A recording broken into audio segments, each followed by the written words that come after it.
দেবী তীর্থমণির উপাখ্যান। রামকৃষ্ণ চারিপুত্র জ্যেষ্ঠ মহানন্দ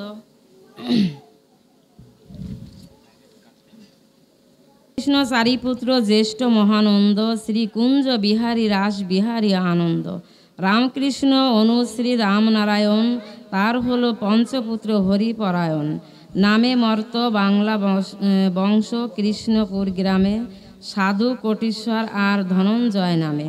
মতুয়া হইল সবে বলে হরিবালা, স্বজাতি সমাজে বাদ রোল যত বালা। তাহারা বলেন মোরা সংখ্যা করিকায়, হরিনাম তাজিব কি স্বজাতির ভয়। হরি বলে কেন হীন বীর্য হয়ে রব, সমাজিত তাজ্য করে হরি বলা হব। মাতিয়াছি মহাপ্রভু হরিচাঁদ নামে, নমশূদ্র তুচ্ছ কথা ডরি নারে সে জমে। বাবা হরিচাঁদের করুণা যদি হয়, বালাবংশ কুলমান কিছুই না চায়। হরি প্রেম বন্যা এসে কুল গেছে ভেসে, জাতি মোরা হরি বলা আর জাতি কিসে। সাধুর ভগিনী ধনী তীর্থমণি কয়, তিনি হন হরি বলা কারে করে ভয়। মাতিল পুরুষ নারী ভয় নাহি মানে, অভক্তের ভয় কিসে মানিবে সমনে। অন্য বলে জাতি নাশা আরও দর্প করে, পাষাণ্ডীরা মর্ত দিকে যায় মারিবারে। তাহা শুনি তীর্থমণির আগে হতাশায়, বলে আমি দলিব সে পাষাণ্ডীর গণ। একদিন বেকি দাও করেতে করিয়া, বলে যে আসিবি তারে ফেলিবি কাটিয়া।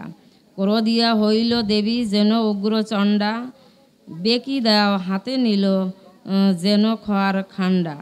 তাহা দেখে ভয় পেল যত পাষাণ্ডীরা, ভীত হয়ে উত্তর না করিল তাহারা।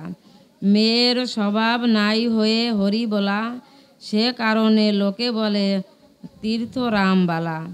আর শোনো তাহার চরিত্র গুণগ্রাম, হরিপ্রেম রসে মেতে বলে হরি নাম। বিবাহিতা হয়েছিল ৮৬ গ্রামেতে, তার প্রতি মরিল যে অল্প বয়সেতে। রূপবতী অতিশয় যৌবন সময়, ঠাকুর যাইতে তথা সময় সময়। ঠাকুরের করিত তীর্থ পিতৃ সমাধন, ঠাকুর জানিত তারে কন্যার মতন। ক্ষণে তীর্থ ক্ষণে মা মা বলিয়া ডাকিত, মাঝে মাঝে ৮৬ করিত যাতাযাত। একদিন তীর্থমণি পাকশাল ঘরে, ঠাকুরকে মনে করি ভাসে অশ্রু নীরে। পায়েস মিষ্টক রান্ধি পাকশালে বসি, মনে ভাবে বাবা যদি আসিত ৮২। স্বহস্তে তুলিয়া দিতাম শ্রীচন্দ্র বদনে, এত ভাবি অশ্রুধারা বহিছে নয়নে। দিবা অবসান প্রায় এমন সময়, সকলে খাইল তীর্থ কিছু নাহি পায় খায়। বদন বিশ্বাস বলে মধুময় ঠাই, গাও গিয়া বধূ বলে ক্ষুধা লাগে নাই। মীরাবাই রাঁধিছেন খিচুড়ির ভাত, প্রীত হয়ে খেতে গিয়ে প্রভু জগন্নাথ। সেই মত মহাপ্রভু তীর্থমণির ঘরে, বলিলেন ভক্তি অন্ন খাইবার তরে। তীর্থমণি গৃহপ্রভু গেলেন যখন, জল আনি তীর্থমণি ধোয়ায় চরণ। কেশ মুক্ত করি পাদ পদ্ম মোছায়ে, করিছেন পদসেবা আসনে বসায়ে। পায়েস মিষ্টান্ন আদি ব্যঞ্জন সালান্ন, অগ্রে তুলে রেখেছিল ঠাকুরের জন্য। ঠাকুরের সেবা পরে প্রসাদন্ন যাহা, তীর্থমণির যতনে ভোজন কইল তাহা। তাহা দেখে সবে বলে বদনের কাছে, দেখগে এখানে বোর ক্ষুধা লাগিয়াছে। কেহ গিয়া জানাইল বদনের ঠাই, দেখগে বধূর ঘরে নাগর কানাই। উতি বদন করেছে অনুমান, ভাবে বধূ হতে বুঝি গেল কুলমান। বদন বিশ্বাস বলে ঠাকুরকে রুষি, দেখো প্রভু আর তুমি এসো না ৮২।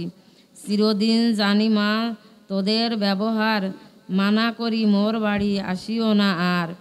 শ্রীহরি গমন কইল ওড়াকান্দি যেতে, কেঁদে কেঁদে তীর্থমণি আগুলি পথে। মহাপ্রভু নিজ ধাম করিলেন গমন, বাবা বাবা বলে তীর্থ করিতেন ক্রোদন।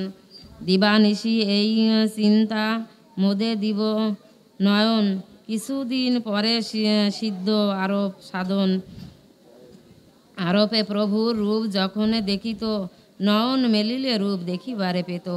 মহাপ্রভু থাকিতেন ওড়াকান্দি বসি, লোকে দেখে প্রভু যেন আসেন বড়াসি। ১৬,১০৮ নারী, প্রতি ঘরে এক কৃষ্ণ বাঞ্ছা পূর্ণকারী। যখন করিত তীর্থ দেখিবারে মন, বাঞ্ছা কল্পতরু হরি দিত দর্শন। গৃহকার্য যখন করিত তীর্থমণি, বাবা বলে ডাকিত যেন উন্মাদিনী। সবে বলে বধূ গেল পাগল বয়ে, শিকল গলায় গাপায় রাখিত বাঁধিয়ে। বদন বলিল আমি চিরদিন জানি, সাধবী সতীপুত্র বধূ অভ্যায় ভি চারিণী। চেহারায় বাহিবারায় সতীত্বের জ্যোতি, তবে কেন বধূহেন হইল ছন্নমতি।